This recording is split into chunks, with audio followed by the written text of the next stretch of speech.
The overall goal of this procedure is to perform Galvanotaxis, an assay to assess the directional migration of cells in an applied electric field. This is accomplished by first assembling and then seeding a Galvanotaxis chamber with the cells of interest. In the second step, the chamber is sealed and an electric field is applied for time-lapse imaging. In the final step, the migration speed of individual cells and the angle theta relative to the electric field is tracked. Ultimately, cosine theta can be used to show how the cells respond to the electric field and whether they migrate directionally to the cathode. The main advantage of this technique are the easy cell retrieval after galvanotaxis for secondary analysis, and the ease with which the migration can be filmed at high magnification and with fluorescently labeled cells.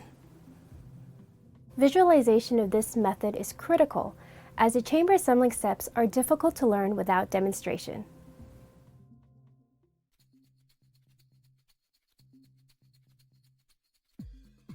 To assemble the bottom chambers, begin by wiping a plastic Galvanotaxis chamber with 2-propanol. Then, use a syringe to apply marine-grade silicone sealer around the circular openings on the bottom side of the chamber. Arrange a large cover glass over the sealant and press it into place with the end of a cotton applicator, wiping off the excess glue with the cotton swab.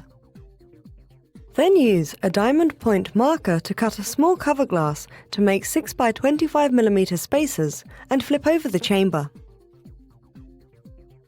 Next, use a syringe to apply 2 stripes of silicone, creating a 10 by 25 mm channel surface for cell attachment.